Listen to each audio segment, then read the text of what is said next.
my notes.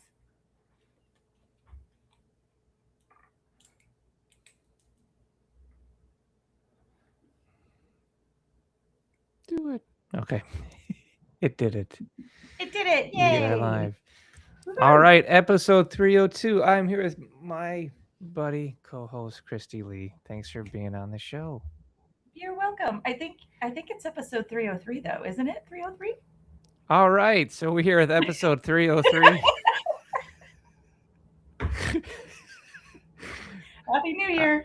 I'm here with my very good friend Christy Lee. Thanks for being with me today. Oh, you're very welcome. I'm so happy to be here. I'm tempted to keep all that in. I know it'll get cut out, but It's that so is fun though. absolutely epic. How was your Christmas? It was great. How about you? Oh, it was awesome. Yeah. I got a fleece tactical jacket, not because I'm like a tough guy. We all know that's not true. Um, Everybody brags about being an alpha. I'm like, I'm happy to be a beta. I don't need all I'm that. I don't need all that responsibility. no. Yeah, I'm happy So just to be. yeah, I'll be my family's guy. So Yeah. uh she got me a tactical jacket. I just love pockets. I don't know if it's the autism in me, but I always have to carry so many things. Like think of like Data from the Goonies, and that's me. I always have like everything available on me because I have so many pockets. So she got me this amazing tactical jacket.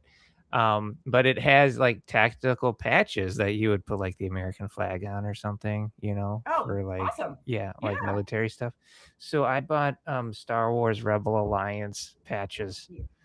I was gonna say, if you do not put Star Wars on this jacket, It's gloriously epic. I can't wait. I'm so excited for them to come in the mail. that's So amazing. yeah, it was great, and everybody had a wonderful Christmas. Very blessed. My mom is still with us, so we got to enjoy time with her, have a good meal with her and my brother and his family, and it was just peaceful. It was so lovely because it's been such I a tough know. year for all of us. Yeah, it's been a hard year for everybody, and it was the same. I'm very very thankful that I've got family from both sides. So some from my side of the family, and then my partner's side of the family, and so we got to spend time with everybody this year, and it was just Aw, fantastic. And we just had a great time, and yeah, I got yeah. some cool stuff. I have to say, Yeah. the coolest book Oh yeah. from my other half, Lee, my love. He bought me this book called Xenopedia, and it's What's this that? breakdown of horror scripts and then horror Oh, scenes, that and like sounds it fun. literally breaks it down by each act, and then like Yeah, I the like plot that. points and when you hit the certain beats and when you hit the certain thing, and it's so cool. That's And so I fun. recommend it for everybody. I haven't gotten to read the I'll whole take a thing, look but for it. Yeah. Is it that a yeah, newer it's one? awesome. Is that a newer book? I think so. Yeah, because he Yeah, just because I found it haven't this heard of year, it. and then I'm he usually was I'm usually up on that. Okay. yeah, no, it's really good. It's really awesome. I will add that to the list. I don't know, man. I find myself like the old man in the mountain. I just ponder screenwriting all day. It's Yeah, kind of ridiculous. Like I'll daydream about screenwriting and breaking things down, and it's so weird to be that guy. So anyway, we are here. So if you guys have any screenwriting questions as you're listening, please mention them in the comments and we will get to them. I'm actually going to type that in real quick. Okay. yeah, yeah. Yeah. And I have to add, while you're doing that, I don't know if I enjoy films the same way that I used to because of my screenwriting brain. Oh Do you man. find that too? Do people out there find that? I know I w- filmmakers are like this. I warn people when Yeah, people say they want to get into screenwriting, or when I'm even like doing book signings and people like walk by and they're looking at the book, I will warn them at the risk of a sound, like, listen, you read this, you never look at movies the same way again. My wife actually gave me that warning when I started this 20 plus years ago. She said to me, I'm a little worried that you're getting into this screenwriting thing because you love movies so much. I'm hmm, scared it'll ruin it for you. And I'm like, that's a really yeah, good point. But yeah. I will tell you this. This is what I get. I think it's just heightened my sense of awareness with writing and film. So like when I watch a film and I love a film, I really appreciate that film. Sure. If I watch a movie, see, I see the difference between a film and a movie, right? So if I watch a Ah. movie and I don't really like that movie that much, there is something in me where I can get mad at that movie, like they didn't really think about the plot, they didn't think about the characters. But Yeah. my love for cinema is still there. You Uh-huh. know, it didn't necessarily ruin it, but it did, show me how the hot dog is made, right? Yeah. Yeah, for sure. So, Yeah. Yeah, it's the same. I mean, when I love a film or a movie, because sometimes I'll love a movie where it's a movie yeah, and I'm like, they for did everything sure. right. It might not Aw, have, this isn't going to win Oscars, but they did everything right. You know what I mean? yeah, for sure. Did you watch anything lately? No, because I haven't watched anything new because this week was the holiday week. And so Yeah, of we course. spent the week going back and watching like the Die Hard, a classics, Christmas you know? movie. The Die Hard Christmas movie. I actually watched Die Hard 2, you guys. Oh, Okay. that one is This still is in the winter, so you're okay. There's no, icicles and stuff. yeah, it still takes place around Christmas. It's not my favorite Die Hard movie. I think Die Hard 3 is actually a better movie altogether than all of them, but that we'll talk about that at a different The time. 3 is Um, the one with Sam Jackson, then I would agree. yes. Yeah, Yeah, that's a I solid love flick. that movie so Yeah. much. But yeah, we went back and watched some classics. Christmas Vacation is one that we try to watch every Christmas Eve. Okay. And we actually had an interesting conversation about watching that one this year because as we're older now, I look back and we look back and realize when we were younger, there were so many funny things about that movie that we just liked the comedy Oh, parts. yeah, for sure. But then now, as you were adults, you really honestly see that there is a really good, emotional, solid story there about his love for this holiday and what it means for him and his family, and Yeah. how everything's just kind of his own self, but everything's just kind of ruining this perfect dream of what he's had for a holiday. Yeah. And you really get to the heart of like some of the emotional things and scenes that are so important that you don't realize when you're younger when you watch this movie. You're just like, ah, this is the boring part. Get to the funny parts. But now, as an adult, I appreciate them so much more. Oh, I like that. Yeah, yeah. So it's just some films that you watch when you're younger, and then as you get older, you realize there's some significance that you probably didn't pick up on when you were younger, but you see now as an adult. I like that. I actually want to go back and start watching some older movies because of that. Uh-huh. I have my staples I go to. Yeah. But yeah, I am tempted. I mean, when I think of that movie, the only thing I remember is a cat and a Christmas present. I mean, that to me, that's like the only thing I really remember from that movie. I didn't watch any films or movies this week because I'm getting ready to go see the third Avatar movie. Yeah. And Okay. then I was like, I'm gonna go see this, and then I paused because I'm like, I don't remember the second one. And I'm like, I'm pretty good at recall. Like I'm pretty good at remembering stuff like that. I'm like, I can't remember this damn movie. So then I start googling it, and like no one can remember the second movie, and that makes me feel so much better. I think it's because the plot gets lost in all the visuals. Yeah, that was what I heard was that the story and the plot just really kind of got buried under the visual aspect. And so how do you kind of I mean, is that a good thing or a bad thing that you can't remember it because you should remember it, Well, you right? can remember the first one, right? The first one is essentially Yeah. Pocahontas in space. So Yeah. you can remember the first one's a classic tale being retold, Sure. Um, Yeah. you can say all kinds of stuff about white saviors as well in that as well, but I mean, it's all in there. We're all familiar with it. Watching the second one, I was like, there's some Moby Dick action going on here with the whale and but I couldn't Mm. remember what happened to the villain. So I was like, "Oh, did the dude die?" Like, I can't remember. So I had to actually had to go back and like research it and remember. Oh, okay, yeah. So this is where we're at now. I can go watch the third one. But I mean that says a lot about, is it sequelitis where it's just like you're watching it just to Right. kind of go through the motions. So I'm curious now to watch the Yeah. third one to see if it kind of gets back on track for me as plot wise, or if it's still just like, hey, look at these lovely plants. Yeah. Look at this world. It's so colorful and cool. There's so many purples.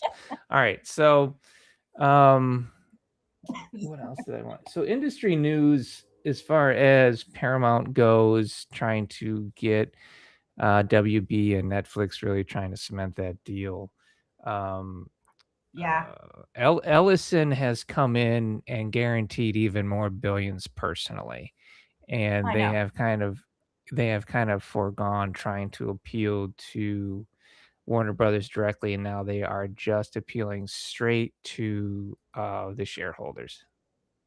Yep, that's exactly, and you're right. So there's something, like you said last week, this is more about having control and power over communication wavelengths than it is about buying up this Yeah, kind of studio together, yeah, for whatever reason. And that's just sad. It's extremely sad, and it's very disappointing because every time I think about it, I'm just like, buy Warner Brothers, buy this, buy that. Like we just don't yeah. know.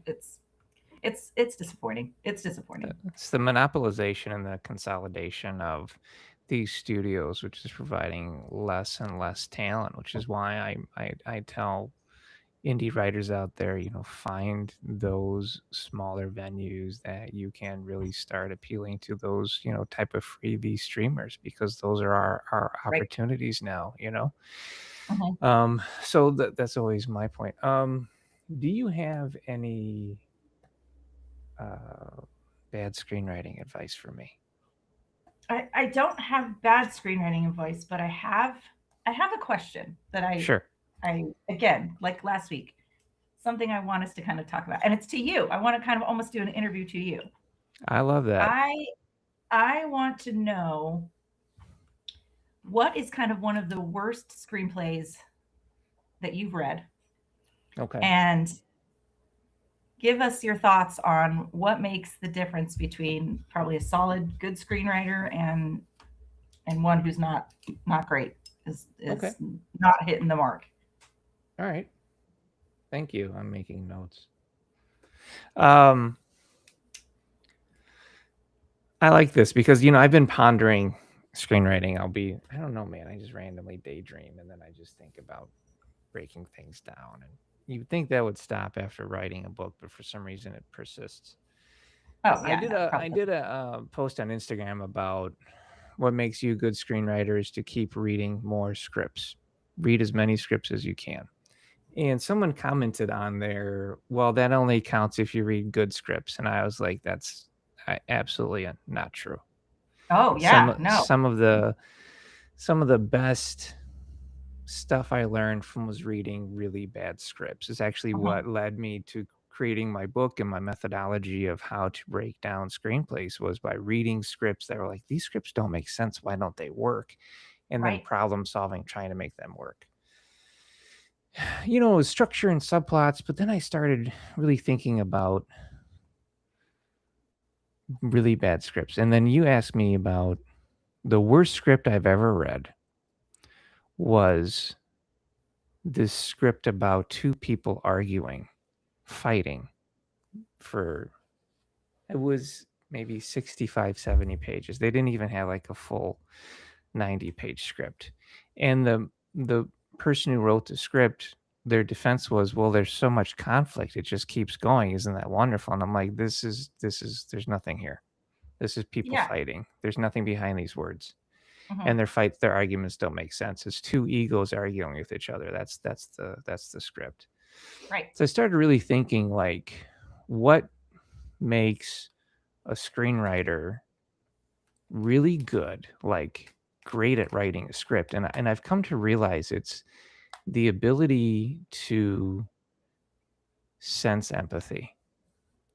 If Oh you yeah, that's a can, good point. yeah, I know this is like kind of heady, and I don't mean it to be, but I've really been thinking about this. If Because as writers, we have to be able to put ourselves in our character's shoes. We have to be able to write a scene and then think not only, oh, how would I react to this, but how would this change my character? How would this make my character feel? How do Yeah. I feel this through what my character is existing, and then write that scene? So if you have a strong sense of empathy, I really think that makes you a great screenwriter, and I don't think it's something that anybody ever discusses.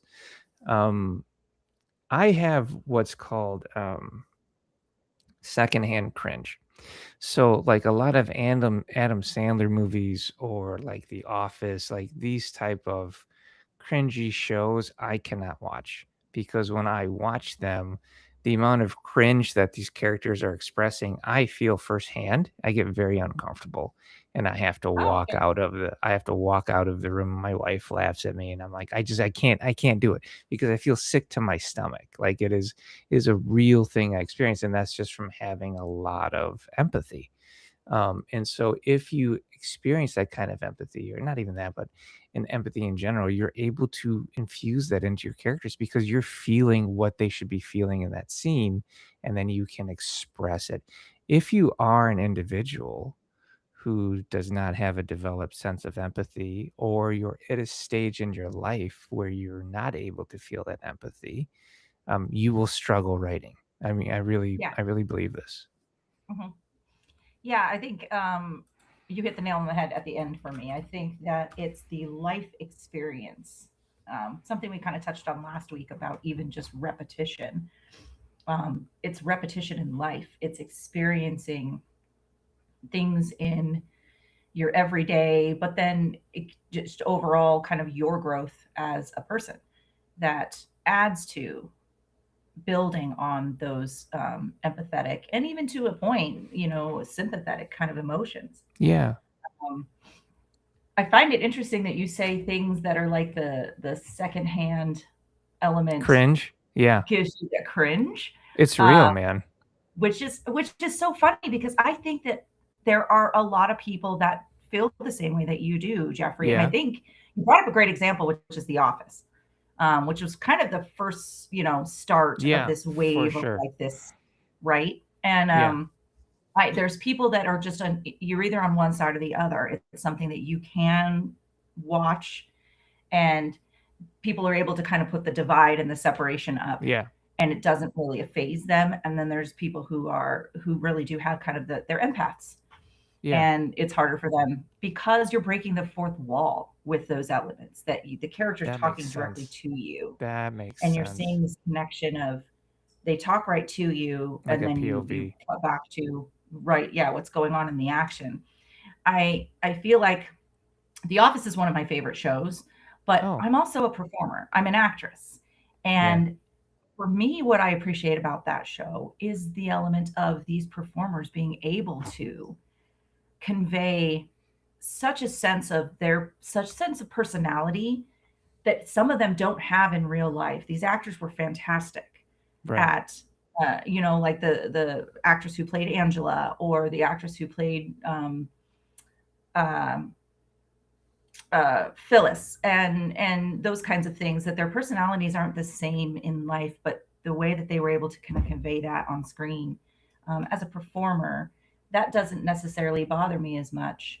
Um, and I really kind of related to that. But I can see what you're saying. I do believe that. I do think that you're right. It is the level of kind of human understanding and empathy that is kind of what really kind of hinders writers in their journey. Yeah. And it's because they think that they're the only thing that they've ever experienced, or what they know in the world to be, probably even in their younger years, is what it is, and that's just not the case. And so I think that there's an element of living outside your own bubble, or understanding what's going on outside your own bubble, For sure. and yeah, just really building on that empathetic element. And if you're not there in your life, or in your human experience, it's going to be very challenging for you to put that onto paper and put that into word. If you're not able to feel what your character is going through, then how are you supposed to write for Hmm. that character? You know, Exactly. I pitched a TV show, then I was successful. Was a successful pitch. I ended up not writing the show. I did a bunch of research on the show, and had everything mapped out, all of the character journeys. It was a very dark show. And I ended up saying, yeah, I can't get Don't do myself it. to the point to where I'm writing in this person's from this person's perspective because it is so dark. I don't want to go there. So I ended Yeah. up I ended up not doing it, which is crazy. But yeah, no, I wasn't able to bring myself to do it. So And that's it's fair. That's fair to say. Yeah. yeah, I know it's wild. Who turns down work, right? So this guy so yeah, no, it's wild. We have some other questions here. Let me Oh, go good. through some. This Rishab Verma asks, do you have tell us about how to create a good character? Do you have any tips? How to create a good character. Yeah. Oh, that's a great question. Um, wow. Okay, Jeffrey, help me. I got you. No I worries. mean, We're yeah, talking about I put you on the spot. We're talking yeah, about empathy, right? So in my yeah. book, The Guide for Every Screenwriter, I have this little fun thing I put inside about making characters. I'm an old um, Dungeons and Dragons guy, right? I used to be we used to call Oh, them DMs back then, dungeon masters. Now they're called game masters. I guess hmm, that's more appropriate. But sure. I ended up using a character sheet from D&D to help make characters. So Oh, sure. Yeah. what are their likes and wants? What are their desires? Right. What are their secrets? What are the lies they tell? What are they hiding? What Hmm. are their flaws? How do their flaws affect their personality? Like usually if you have someone who's deeply insecure, they'll have a false sense of bravado and be the loudest guy in the room. So there's Hmm. different ways of doing that. And there is this book that came out called it was about Aristotle's Poetics. I've read Aristotle's Poetics, but this guy did a breakdown of. His name was Michael Tierno, and one of the things he said in his book on screenwriting, which I put in my book, 'cause I just thought it was so brilliant, is a great way to know who your character is by asking yourself what's in their fridge, Oh, I love that. That's so fantastic. right? Because if you I think love that. like what's in your character's fridge, it tells you everything you need to know. Is it fast food? Is it health food? Is it Right. snacks? Is it junk food? So there's Yeah. lots Is of it different ways, nothing? but is it empty? You know, Is it empty? Um, Yeah, so exactly. it's fun, yeah, really. But one of the fun things about writing a character is I don't develop a character until I have a theme of the story, because once I know what I'm trying to say with the story, then I can create the central character for the story, because the central character essentially becomes that living embodiment of the theme of what you're trying to tell, right? Yeah. So Yeah. that's really before you even start writing your character, know what you're trying to say with your story, and then you can kind of get in there. I hope all of that made sense. I went on a little bit of a rant. No, that completely makes sense. I think that's where I got stuck in the beginning because for me, it's always what's my story? What is the central kind of arc of where I want to go in this story? What am I trying to say? And then kind of building my character around that. So I'm glad that you said that towards the end. Let's see if we have any other questions here. How do you get your script into the right hands? Oh man, great question. I'm going to take this one first, Christy. You take it because I wish I had the best answer. Team cardiac arrest. I love that. So how do you get your script in the well, the first thing you're going to do, team cardiac, is you're going to write hashtag TSSP, and I'm going to send you free script leads from producers looking for scripts, and you can look at those absolutely free. So that's the Mhm. first thing you can do. That's the easiest thing you do. It's one of the things I like to provide to the community, as I struck a lovely partnership deal with our friends over at AimTip. Outside of that, it's making sure your script is in the absolute best possible way it can be. And then what do you think about querying and cold calling like they're asking to extend your vehicle's car insurance? Oh my God. What do you think about querying, Christy Lee? Well, we talked about this a little bit last week, and I think this goes a little bit hand in hand with what my answer would be, which is know who you're sending your script to or know where it's going. Do your research. Have a kind of full understanding before you do querying about this whoever it is, what kind of work that they do, what kind of genres they generally lean towards, what they typically produce. And if they're looking for non-solicited material, if they're looking for something specific in the vein of what you're looking to do, and even be open to the possibility or the fact that your script might not be exactly what they're looking for, but you might write in a style that this person is kind of interested in looking for content for. So in my mind, for the querying aspect, it's, yeah, make sure that you kind of really read up on who you're Absolutely. sending what to. And I know we tend to, as writers, we want to tell them the whole blah, we want to Yeah, you barf want all to over our vomit it query out letter, there. right? Yeah. But Right. be very concise with kind of how your approach is on what you're saying, and reference the fact that you, if it's somebody that you know their work, or you understand kind of the style that they generally go for, reference that. You can say, you kind of are gravitate towards that kind of style of writing, or those kinds of things. But yeah, definitely do your research. There's one more thing I want to add to this, though, because you mentioned the ink tip leads. um, Yeah. I get a number of leads from a number of different places. Inktip is one of my favorites because I feel like theirs is very clear and concise in terms of the leads that they put out. Yeah, they But vet them. here's what I've found lately, and I want to just kind of give writers just a little bit of a forewarning on it. When they give comps sometimes in their leads, be very, very careful about the comps that they list. Because you'll see a lead that they're looking for. They're in search of a Christmas film that takes place, on an island, or they're in search of a Like dark a drama for a woman aged 20 to 30, and then they'll like a give you Christmas probably. film that takes place in like a high riser in like a Nakatomi Plaza, right? That's what Oh, you're Jeffrey, you're thinking? killing me. You're killing me. Um, but I have, like, more recent. I don't know if you've seen this, Jeffrey, but Hit me. I've seen some of the comps they've listed. I read these leads, and then I see the comps, and I'm like, that comp is nothing like what you're asking for. Yeah, for And sure. so I just want writers to be very, cognizant. It maybe you might like certain films, and then you see that film on You know the why they're comp. doing that, right? Well, because it's a film that's well known, or it's got a well known title, or it was produced by a big studio, or something It's along those because it lines. right. It's because it has a name everyone knows and it made money, and Yeah, that is it. exactly. And they're not really looking Yeah. for that comp. You know what I mean? Something No. I Yeah. would say Yeah. tangentially related is probably what they're looking for. Yeah, something that's why I say be very cognizant, because I feel Yeah. like some writers will just see those comps and think, "Oh, I wrote a movie kind of like that," but that's not necessarily what they might be looking for. So again, kind of do your research and make sure that you're reading between the lines. I got a fun question here, Christy. Okay, I'm Analog ready for it. Bruh. Let's do it. Analog Bruh Ooh. asks, what movies have you seen this year that you would rank as the most enjoyable for their writing? Oh, for their writing. Oh, that's a I've got great question. a great. I watched this film by writer director Luc Besson, Okay. and Yep. I know who he is. it's Mhm. okay. Yeah, so Luc Besson.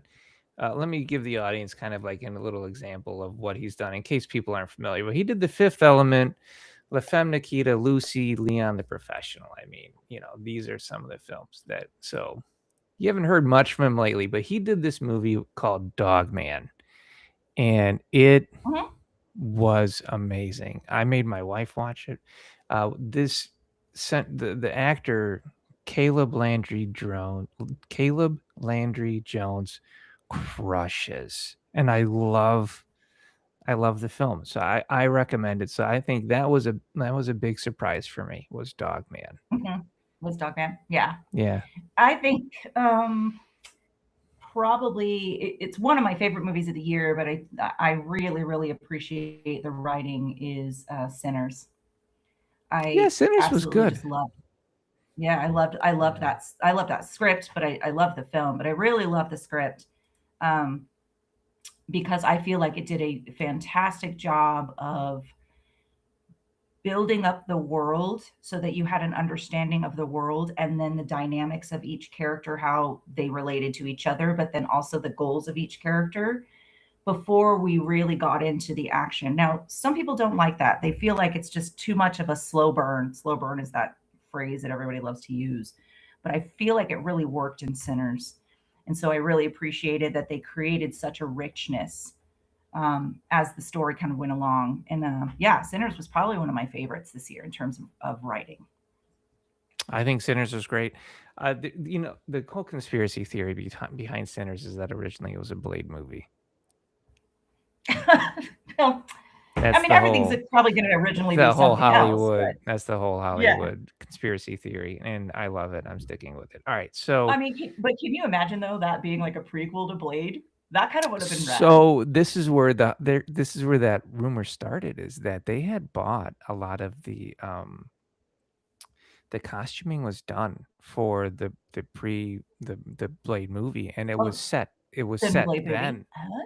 So they sold a bunch of the Oh, costuming to that Sinners production for, like, background actors and stuff. love it. Yeah, who I'm fine knows? with I that. mean, it is whatever.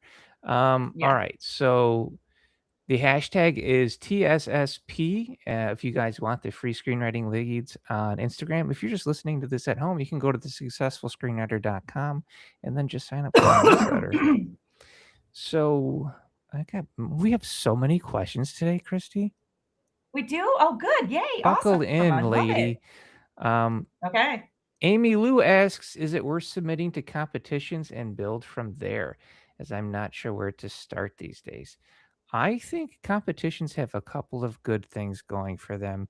It's lateral network, and there are Mhm. a few competitions out there where if you do well, opportunity can avail. However, there's a large caveat with that. I know several writers who have placed or won big competitions like Nichols and nothing happened. So I would Mhm. not pin all of my hopes on a competition, but a competition is a good way to see where you sit in amongst your peers as far as how you're doing.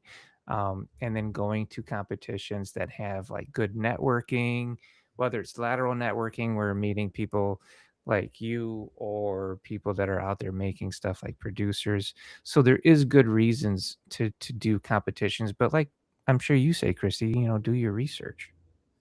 Oh, hands down. That's going to be my first big thing is again, do your research. There are competitions out there that are for just sadly, they are just kind of almost like a money grab. And so we don't Hmm. want writers to kind of fall victim to that. But there are a number of them that, yes, I do feel like that there is a benefit, and it's exactly what you said. It really gives you the opportunity to see where you are in your writing process or where that particular script may be doing so far. And so, and there is a benefit to getting some placements in some of these competitions. I've seen leads that specifically say we only want to see scripts that have placed in certain contests Yeah, or have for sure. made it to finals or semifinals or higher in certain contests. And so it's almost I hate to I hate to say it, the laurel race is just been a thing for a long time. But it is almost Yeah. a benefit to carry a few of those laurels when you are out trying to pitch some of those Yeah, for sure. pieces. So about that because I felt like Coverfly was fantastic. Unfortunately, Coverfly is gone now, and I research. There's a lot of people out there trying to take over Coverfly and buy all of their old stuff, and we even got approached at Script Summit asking us if we wanted to join, and I was like, no, I'm done. I'm actually thinking of taking Script Summit and tweaking it more into a seminar slash workshop to do yearly, but I'm still developing that.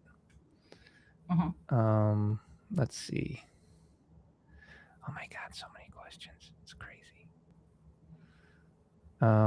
Let's see. Michael Mukatash says, hello, hello, Merry Christmas, thank you. Let's see. What is the best way to go from a novel to a script to a screenplay to a film script? That's an odd question. I'm going to help you rephrase it. What's the best way to adapt a novel into a screenplay? Mhm. Um, and so I'd say the first thing you're going to want to do is look at how to make the storytelling efficient as far as how many characters we're using. So really looking at what is the through line for this story. Yes. Yeah. What in a novel, you have more opportunity to go very broad again on your world building, on your characters, lots of subplots, lots of other things that you're kind of doing in a novel. But when you are adapting to screen, you really have to kind of condense down and streamline and keep in mind, okay, what is the overall kind of message or theme for the novel? What was the Yep. story, the overall plot I was trying to tell in the novel? And then that's what you have to build on as you're adapting to screen. Knowing that there may be a few things that you're going to have to either combine or cut altogether that in the novel may have made sense in terms of how it Yeah, adds to the for story, sure. but on screen it may not, that you can get away with it and not have to have it on screen, or there are certain characters that you may not have to adapt, that you can combine two characters into one and condense down. So there's a very interesting approach, but it's just overall knowing what your base story is, the plot A, Yeah. and where you're trying to kind of go with that, and then going from there. So a lot that you're going to probably have to kind of let go of, let kill your babies from your novel, Novels but have a that's just lot kind of how it of is. novels have a lot of room to ramble. They can just For sure. ramble on and just Hmm. eat up word count, and that is the exact opposite of what a screenplay is. Screenplay is all about page efficiency, you know. Hmm. So some people can write a novel and that is their voice as a writer. So Right. it's very natural for them to describe that oak desk in 5 paragraphs, all the way to Yeah. how the wood was harvested from whatever continent, and then in the screenplay, it's no, it's a hard oak desk. That's where you're finishing. We don't need more than that. We don't care. Right. But those writers Yeah. have a hard time transitioning into that type of writing. It's Hmm. not naturally their voice. And so either you learn how to do that Right. transition to write efficiently, or maybe you stick with what you're doing. Because I've done, script doctoring and consulting for novelists who tried to, write their book into a novel, or write their book into a script, and they just couldn't do it. Right. I mean, F. Scott Hmm. Fitzgerald tried their screenwriting, and he's like, this doesn't work for me. So, it's Yeah. not for Yeah. everybody. So yeah, that is the It's first not. thing is really being efficient. And when I come into a book, like I did a lovely adaptation for Heroes from Heaven, and it was like a Game of Thrones style book. And the first thing I went is like, who am I cutting? Like I'm cutting, get out my Oh yeah. machete. I'm cutting and combining. I mean, Get that's out that your. was that was step one. Yep. Fantasy All is one of right. the hardest to do. I mean, truly Oh it is. man. But yeah. Yeah, it was fun though, Mhm. and then I ended up going into negotiations with the writer. I was like, "Give me one character I can make on my own. I want to do that." And then he finally acquiesced, and I wrote this fun character on my own, and it was totally in line with the theme. And then he was reading, he was like, "Oh, I want to put that in the sequel." So I was like, "Yay!" That felt really Yay! good. Awesome. All right, I got another question from Analog Bro. So much of American movie making storytelling seems to be built on the hero's journey. Are there alternatives to this classic structure and approach that you find compelling? Well, Yeah. the hero's journey is from Joseph Campbell's Monomyth, and that is not just an American movie making or storytelling thing. The monomyth crosses cultures and religions around the planet. Oh, of course, absolutely. Yeah, from Yeah. everything that we read for hundreds of years. Yeah, absolutely. Some people will say that, Robert McKee's story is a bit different of a journey, but I see the monomyth in it, but other people argue that they don't. So I'd say look at McKee's story and take a look at that and see if that lights any fires under you. Um,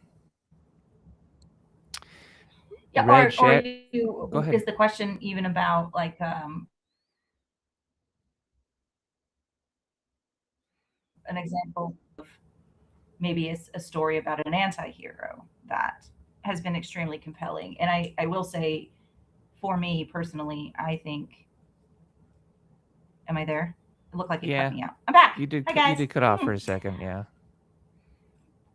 I personally, oh, okay, yeah, I personally feel like something like Breaking Bad and Walter White's journey to me is the Yeah. anti-hero journey.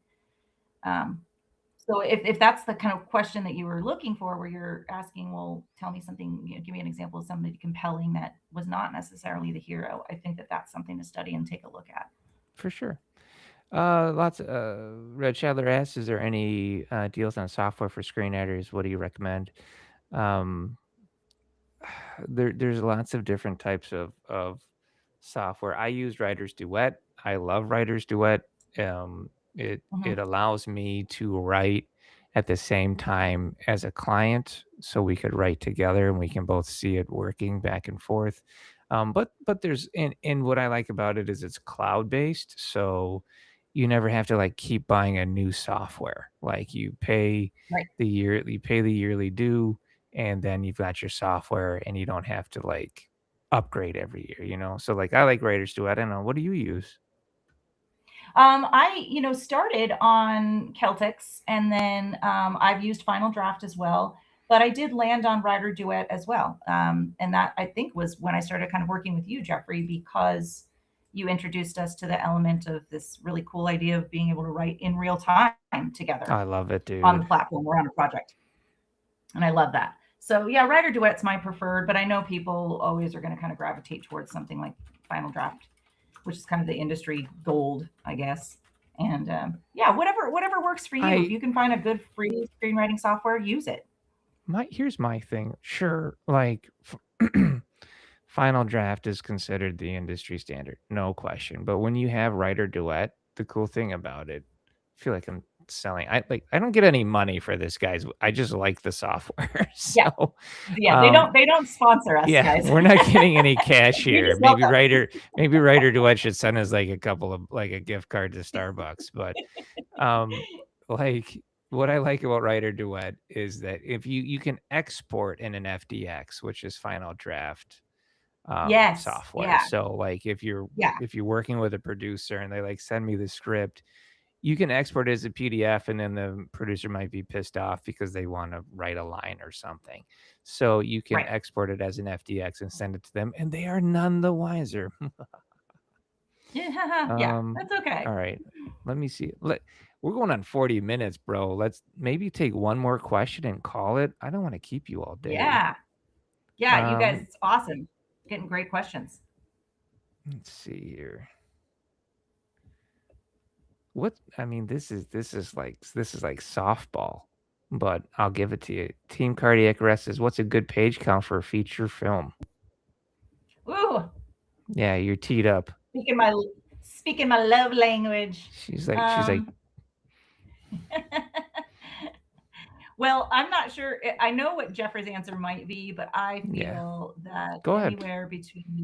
um, anywhere between 80 to 100 pages, and 100 pages is kind of Yeah, on the high end. It's really pushing it. Now, I understand that there are screenplays that are longer than that. And that may be because a writer is going to direct their own film, and so they yeah, go longer on their page count, or sure. it's a studio version and they go into writing a shooting script right away versus just a basic kind of spec script or something. But you are safe staying around the 80 to 90 page mark. If you go up to about 100, you're still okay. You should be able to know that in your mind, if you're hitting 120 to 130 minutes, which is an hour and a half, or not 130 minutes. Oh my gosh, an hour and 30 minutes, an hour and a half. You're pretty good. You're pretty solid. So yeah, 80 to 90 pages is my ultimate kind of. I think it's good, man. Mine is always like 86 to 106. Mhm. 120 is not a thing anybody does anymore. You'll read studio scripts, you'll read Oscar nominated scripts that are 120 pages, and that's totally Yeah. different. They're writer directors or the producers came in the notes, but those are not spec scripts. Those are not Uh-uh. commissioned at 120 pages. Those were like, hey, this is what we're doing, and they kind of work it out, and it happens. These movies you see that are 3 hours long, none of those are over 120 pages. They're coming in at that or even under, but the director just had fun with their style and kind of laying on longer shots. Um, And that's because a lot of that is action sequences or big, long kind of, yeah, for sure. spectacle sequences. So, Avengers Endgame is probably, I would say, at the most, maybe 130 pages, 140 pages. A lot of that is just the action sequence stuff. So yeah. They're not writing a 300-page script. No, they're not. They're not even writing 120 pages half the time. So, horror, you're going lesser page count, especially if you're doing indie horror. You're hitting 80 pages, 86 pages or so.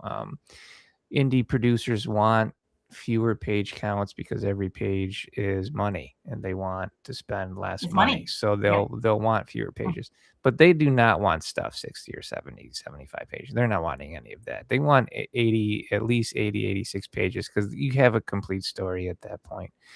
So it actually makes sense. So that's where you got to hit that 80-page mark. Yeah, for sure. Yeah, but I would try and go, 90 pages is a good kind of average. Somebody will look at that and they won't like roll their eyes to read your script, Right. Yeah. I mean, again, my first draft of one of my scripts was 109 pages. And for me, I was like, oh gosh, wanting to just trim that down to at least maybe 100 or the 99 mark. It's a psychological thing when readers see those numbers on they've got a stack of scripts they've got to read. And one of them is 120 pages and one of them is 80. I guarantee you they're going to pick up the 80-page one first. Yeah, for sure. It doesn't mean because they know it's better than the other. It's just a lot of reading. So, yeah.